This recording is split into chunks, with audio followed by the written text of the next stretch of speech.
السلام علیکم ورحمۃ اللہ وبرکاتہ۔ الحمد للہ الذی خلق السماوات والارض والصلاة والسلام علی سید المرسلین محمد وآلہ وصحبہ اجمعین، اما بعد۔ حاضرین و ناظرین، یہ درس نمبر 629 ہے۔ سورہ اعراف کی آیت نمبر 38 کی آج تلاوت و تشریح کی جائے گی۔ چلیے سب سے پہلے ہم اس آیت کی تلاوت کرتے ہیں، لفظی ترجمے اور ترجمے کے بعد تشریح کرتے ہیں۔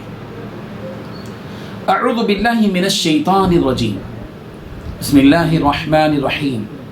قال ادخلوا فی قد خلت من قبلکم من الجن والانس فی النار كلما دخلت أمة لعنت أختها حتى إذا اداركوا فيها جميعا قالت أخراهم لأولاهم ربنا هؤلاء أضلونا فآتهم عذابا ضعفا من النار قال لكل ضعف ولكن لا تعلمون۔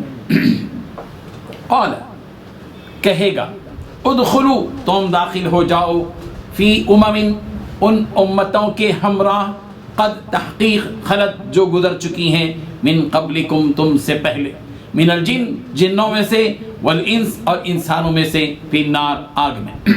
کلما جب بھی دخلت داخل ہوگی امتن ایک امت، لعنت کرے گی اختہا اپنی جیسی دوسری امت کو، حتی یہاں تک کہ اذا جب ادارکو وہ اکھٹے ہوں گے، فیہا اس میں جميعا سب، قالت تو کہے گی اخراہم ان کی پچھلی جماعت، لأولاہم ان کی پہلی جماعت کی بابت، ربنا اے ہمارے پروردگار، ہاں اولائی انہوں نے اضلونا ہمیں گمراہ کیا تھا، فآتہم لہذا آپ ان کو دیجئے، عذاباً عذاب، ضعفاً دگنا، من النار آگ کا، قال اللہ تعالیٰ کہے گا، لکل تم میں سے ہر ایک کے لیے، ضعف دگنا عذاب ہے، ولیکن اور لیکن لا تعلمون تم نہیں جانتے۔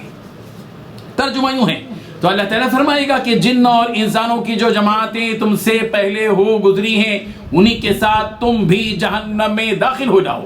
جب ایک جماعت وہاں داخل ہوگی تو اپنی مذہبی بہن یعنی اپنی جیسی دوسری جماعت پر لعنت کرے گی، یہاں تک کہ جب سب اس میں داخل ہو جائیں گے تو پچھلی جماعت پہلی کی نسبت کہے گی کہ اے اللہ، انہی لوگوں نے ہمیں گمراہ کیا تھا، تو ان کو آتش دوزخ کا دگنا عذاب دے۔ اللہ تعالیٰ فرمائے گا تم سب کو دگنا عذاب دیا جائے گا مگر تم نہیں جانتے۔ اس آیت میں 5 باتیں بتائی گئی ہیں۔ پہلی بات، اللہ تعالیٰ فرمائیں گے دوزخ میں ان جماعتوں کے ساتھ داخل ہو جاؤ جو جنات میں سے اور انسانوں میں سے تم سے پہلے ہو گزرے۔ دوسری بات، جب ایک جماعت داخل ہوگی تو اپنی جیسی دوسری جماعت پر لعنت کرے گی۔ تیسری بات، یہاں تک کہ جب سب دوزخ میں جمع ہو جائیں گے تو پچھلے لوگ پہلے لوگوں کے بارے میں کہیں گے۔ چوتھی بات، اے ہمارے رب، ان لوگوں نے ہمیں گمراہ کیا، لہذا انہیں خوب زیادہ بڑھتا چڑھتا دوزخ کا عذاب دیجیے۔ پانچویں بات، اللہ تعالیٰ فرمائیں گے کہ سب ہی کا عذاب دگنا ہے لیکن تم نہیں جانتے۔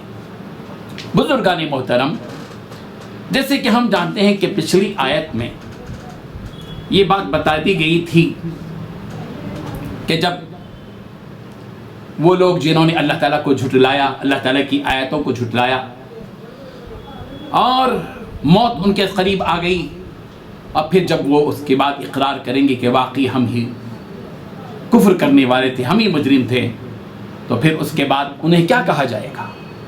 اس کفر کے نتیجے میں، اس فسق و فجور کے بدلے میں جو انہوں نے اپنی زندگی گزاری اسی کفر میں، شرک میں، موت کے بعد میدان قیامت میں ان سے اللہ تعالیٰ کیا کہیں گے؟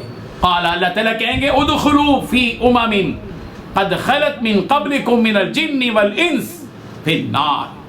اللہ تعالیٰ فرمائیں گے کہ دوزخ میں ان جماعتوں کے ساتھ تم بھی داخل ہو جاؤ جن جنات میں سے اور انسانوں میں سے تم سے پہلے ہو گزرے، یعنی تم سے پہلے بھی کچھ لوگ تمہارے جیسے گزر چکے ہیں، جہنم میں داخل ہو چکے ہیں، تم بھی داخل ہو جاؤ۔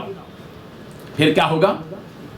پھر یہ ہوگا کہ جب ایک جماعت داخل ہوگی دوزخ میں، ایک جماعت گروہ در گروہ ایک جماعت داخل ہوگی، تو وہاں دیکھیں گے کہ ان کے جیسی ایک اور جماعت وہاں پہلے سے موجود ہے، تو جو بعد میں آنے والی جماعت ہے دوزخیوں کی، وہ پہلی والی جماعت پر لعنت کرے گی، یہاں تک کہ سارے کے سارے لوگ جب جمع ہو جائیں گے، سارے کے سارے لوگ، سارے مجرم، سارے مشرک، سارے کفار جب جمع ہو جائیں گے تو سب تک کہیں گے، سب جب دوزخ میں جمع ہو جائیں گے تو کہیں گے کہ پچھلے لوگ پہلے لوگوں کے بارے میں کہیں گے، یعنی بعد میں آنے والی جماعت ان سے پہلے جو جماعت جہنم میں آ چکی تھی ان کے بارے میں اللہ تعالیٰ سے کہیں گی وہ جماعت، اے ہمارے رب، ان لوگوں نے ہمیں گمراہ کیا، ان لوگوں نے ہم نے گمراہ کیا، جو ہم سے پہلے یہ جو جماعت ہے جن پر ہم نے لعنت کی، ان لوگوں نے ہم کو گمراہ کیا، اس لیے ان کو دگنا عذاب دیجیے، بڑھتا چڑھتا بہت زیادہ عذاب ان کو دیجیے۔ جب یہ بات کہیں گے تو اللہ تعالیٰ کیا جواب دیں گے؟ اللہ تعالیٰ فرمائیں گے کہ لِكُلٍّ، ہر ایک کو بڑھتا چڑھتا عذاب ہوگا، ہر ایک کو دگنا عذاب ہوگا، تم بھی مشرک یہ بھی مشرک، تم بھی کافر یہ بھی کافر، تم بھی جھٹلانے والے یہ بھی جھٹلانے والے، تم کو نہیں معلوم ہے ہر ایک کو تو برابر جو ہے گناہ یعنی اس کی سزا دی جائے گی، دگنا عذاب ہوگا۔ یہاں لِكُلٍّ ضِعْفٌ کہہ کر ہر ایک کے لیے خوب زیادہ عذاب ہے، لیکن تم نہیں جانتے، یعنی تم میں سے ہر ایک کو جس قدر عذاب ہے وہ اتنا زیادہ ہے کہ اسے کہا ہی نہیں جا سکتا۔ پھر یہ عذاب اس ایک حالت پر نہیں رہے گا بلکہ یہ اس عذاب میں اضافہ ہوتا رہے گا، جیسا کہ سورہ نحل میں ہے الذین کفروا وصدوا عن سبیل اللہ، وہ لوگ جنہوں نے کفر کیا اور اللہ کی راستوں سے لوگوں کو روکا، زدناہم عذابا فوق العذاب، ہم ان کے اوپر عذاب پر عذاب بڑھاتے رہیں گے۔ کیوں؟ بما كانوا یفسدون، اس لیے کہ وہ فساد مچایا کرتے تھے۔ اللہ تعالیٰ اس حقیقت کو سمجھنے کی توفیق عطا فرمائے اور ہم سب کو اللہ تعالیٰ اپنے فضل و کرم سے دوزخ سے اور دوزخ کی آگ سے بچائے۔ وآخر دعوانا الحمدللہ۔